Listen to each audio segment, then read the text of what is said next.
नरेंद्र और नीतीश आपके सपनों को पूरा करने में जुटे हैं। छपरा में आज प्रधानमंत्री नरेंद्र मोदी ने विपक्ष पर बड़ा हमला बोला है, साथ ही कांग्रेस को निशाने पर भी लिया है। बड़ी बातें प्रधानमंत्री ने नीतीश कुमार को लेकर कही है। नीतीश कुमार को लेकर प्रधानमंत्री ने कहा है कि नीतीश कुमार और नरेंद्र मोदी दोनों गारंटी के प्रतीक हैं। प्रधानमंत्री ने छपरा में विपक्ष पर बड़ा हमला बोला है। देखिए इस वीडियो में प्रधानमंत्री नरेंद्र मोदी क्या बोल रहे हैं। बिहार के मेरे भाई बहनों और खास करके बिहार के मेरे नौजवानों, मैं आज आपको एक गारंटी देता हूं। बिहार के मेरे नौजवानों, आज मैं आपको एक गारंटी देता हूं। आपका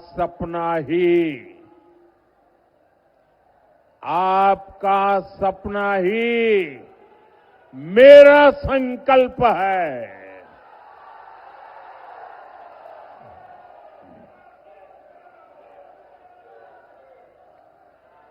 बिहार में सुशासन से समृद्धि की यात्रा अनवरत चलती रहे, इसके लिए भाजपा एनडीए के इन सभी साथियों को विधानसभा जाना जरूरी है। और इसलिए मैं आज इन सब के लिए आपके आशीर्वाद मांगने के लिए आपके पास आया हूं।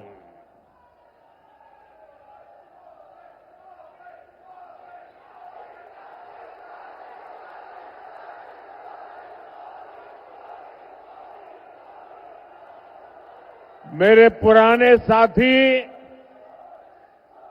मेरे मित्र राजीव प्रताप मुझे भी बता रहे थे कि कई लंबे 48 घंटों से बारिश धूम चल रही थी। एक तरफ दिवाली गई, छठ पूजा का इतना पवित्र महत्वपूर्ण त्योहार, और इतनी सारी बारिश, इसके बावजूद भी छपरा का जो माहौल मैं देख रहा हूं,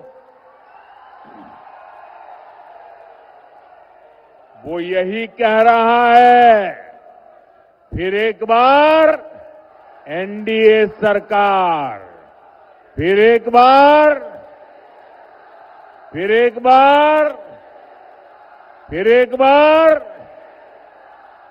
बिहार में फिर से सुशासन सरकार। पंजे वाले हो या उनके इंडी गठबंधन के साथी, ये लोग कैसे बिहार और बिहारियों का अपमान करते हैं। कांग्रेस के पंजाब के एक मुख्यमंत्री थे, उन्होंने एक रैली में खुला ऐलान किया। ये जरा सुनिए, ये पंजाब के कांग्रेस के मुख्यमंत्री ने मुख्यमंत्री पद पर रहते हुए ऐसा खुला ऐलान किया कि बिहार के लोगों को वो अपने राज्य पंजाब में घुसने नहीं देंगे। कांग्रेस के मुख्यमंत्री ने पंजाब में भाषण किया और उस समय मंच पर उन्होंने तो भाषण किया, उस समय मंच पर गांधी परिवार की एक बेटी, जो आजकल पार्लियामेंट में बैठती है, वो जब एक बोल रहे थे कि पंजाब के लोग बिहार के लोगों को पंजाब के मुख्यमंत्री पंजाब में घुसने नहीं देंगे और ये कांग्रेस के इतने बड़े परिवार की बेटी खुश होकर के तालियां बजा रही थी। उधर तेलंगाना और कर्नाटक में कांग्रेस के नेता बिहारियों को गालियां देते रहते हैं। तमिलनाडु में डीएमके के लोग बिहार के मेहनतकश लोगों को प्रताड़ित करते हैं और बिहार में आरजेडी क्या करती है? इतना सारा हो रहा है, आरजेडी को सांप सूंघ जाता है। और इस बार तो इस चुनाव में इन लोगों ने सारी हदें पार कर दी है। जिन लोगों ने अपने राज्यों में बिहारियों को गालियां दी, उन लोगों को कांग्रेस ने बिहार में चुनाव प्रचार में बुला लिया। साथियों, ये सब अचानक ऐसे ही नहीं हुआ है। ये बिहार के चुनाव में कांग्रेस की सोची समझी साजिश के तहत हुआ है। कांग्रेस चाहती है कि आरजेडी का ज्यादा से ज्यादा नुकसान हो और इसलिए कांग्रेस बिहार विरोधियों को बिहार चुनाव प्रचार में ला रही है। एक उदाहरण है कि आरजेडी कांग्रेस की लड़ाई कितनी बड़ी होती जा रही है। साथियों, हमारी संस्कृति, हमारी आस्था, हमारी धरोहर, यही बिहार की आत्मा है। भाई, इन बच्चों से जो फोटो लाए ले लीजिए। ये कब से हाथ ऊपर करके थक जाएंगे, जरा ले लीजिए। एनडीए सरकार विकास भी विरासत भी इस मंत्र पर काम कर रही है। जरा एसपीजी के लोग ये कलेक्ट कर ले भाई। हम धरोहर को रोजगार से जोड़ रहे हैं। आप काशी विश्वनाथ धाम या अयोध्या धाम जाइए, वहां हुए विकास के बाद श्रद्धालुओं की संख्या लगातार बढ़ रही है। इससे रिक्शा वाले, टैक्सी वाले, नाव वाले, होटल वाले, खिलौने बेचने वाले, साड़ी बेचने वाले, कपड़े बेचने वाले, सबकी कमाई बढ़ी है। अब यही काम हमारी सरकार यहां छपरा और आसपास के इलाकों में दोहरा रही है। भाजपा एनडीए सरकार यहां हरिहरनाथ कॉरिडोर बना रही है, गंगा घाटों का सुंदरीकरण कर रही है। आने वाले सालों में यहां श्रद्धालुओं के लिए अद्भुत सुविधाएं होगी और साथ ही पर्यटन आधारित रोजगार के नए अवसर भी बनेंगे। साथियों, हमारी सरकार बिहार की धरोहर को कैसे रोजगार से जोड़ रही है, इसका एक उदाहरण गंगा विलास क्रूज है।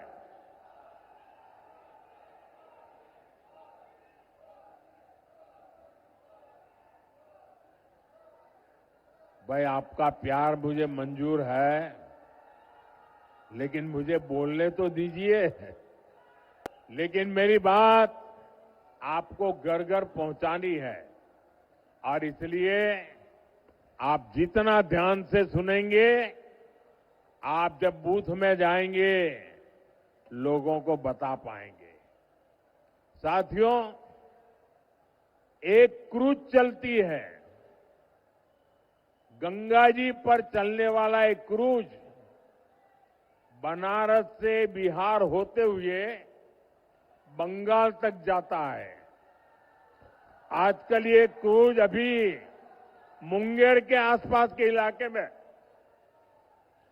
गंगा की लहरों के साथ चलने वाला ये जहाज बक्सर से विक्रमशिला तक बिहार का गौरव दुनिया को दिखा रहा है। नदी के तट पर हमारी संस्कृति कैसे पली बढ़ी, उसके दर्शन होते हैं। साथियों, हमारी डबल इंजन सरकार बिहार के तीर्थों और धरोहरों की भव्यता को आधुनिक सुविधाओं से जोड़ रही है। लेकिन आप ये भी याद रखिए, आस्था विरोधी, विकास विरोधी, वोट बैंक की राजनीति और तुष्टीकरण में डूबे आरजेडी कांग्रेस के लोग घुसपैठियों को बचाने के सिवाय कोई काम नहीं कर सकते। घुसपैठिए उनके माए बाप बन गए हैं। उन्होंने अपनी पूरी राजनीतिक ताकत घुसपैठियों को बचाने में लगाई हुई है।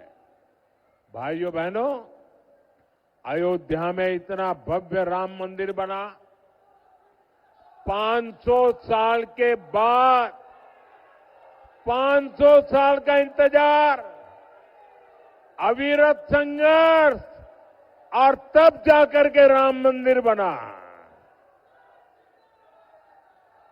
और आप तो गर्व से कह सकते हैं कि छपरा की एक बेटी स्वाति के भजन से दुनिया गूंज उठी थी। मेरी झोपड़ी के भाग आज खुल जाएंगे, राम आएंगे। कितने सुंदर बोल है, मेरी झोपड़ी के भाग आज खुल जाएंगे, राम आएंगे। और प्रभु श्री राम के दर्शन के लिए लाखों लाख लोग अयोध्या चल पड़े। लेकिन साथियों, आरजेडी कांग्रेस के नेताओं को राम मंदिर के निर्माण से भी परेशानी है। आपने कभी सुना, अरे बेटे रखो, मैं आप लाई हूं, अच्छी बात है, कोई ले लेगा, देख लिया बेटा, आप बैठो, आप जरा वो किताब ले लीजिए। भी वो बच्ची किताब लेके आई है, वो किताब ले लीजिए, पहुंचा दीजिए।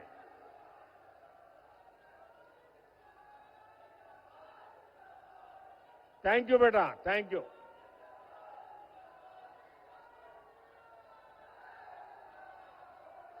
आपने कभी ये आरजेडी वालों को, कांग्रेस वालों को राम मंदिर जाते देखा क्या अयोध्या में? नहीं, क्योंकि उन्हें डर है कि अगर वे अयोध्या में प्रभु श्री राम के दर्शन कर लेंगे तो उनकी वोट बैंक नाराज हो जाएगी, तुष्टीकरण का गणित बिगड़ जाएगा, एक घुसपैठिए उनके माथे पर चढ़ जाएंगे। साथियों, पिछले साल जनवरी में प्राण प्रतिष्ठा के बाद से राम मंदिर के दर्शन के लिए 6 करोड़ 65 लाख से ज्यादा लोग अयोध्या जा चुके हैं। यानी करीब 2.25 करोड़ लोग अयोध्या गए हैं। देश विदेश के लोग वहां पहुंचे हैं। देश के कोने कोने से गरीब, दलित, पिछड़े हर कोई रामलला के दर्शन के लिए गया है। और अब तो जब रामलला के दर्शन के लिए जाते हैं ना, तो निषाद राज के दर्शन होते हैं, वाल्मीकि जी के दर्शन होते हैं, सबरी माता के दर्शन होते हैं। लेकिन भाइयों और बहनों, आरजेडी कांग्रेस के इन लोगों को विदेश में घूमने की फुर्सत है, लेकिन 500 साल के इंतजार के बाद जो भव्य मंदिर बना, उसे देखने की इनकी इच्छा नहीं होती है। जो लोग आपकी आस्था का सम्मान नहीं कर सकते, वो कभी भी यहां आस्था के स्थलों का विकास नहीं कर सकते। और आप लोगों ने कल ही देखा है कैसे आरजेडी कांग्रेस ने छठी मैया का भी अपमान किया गया है।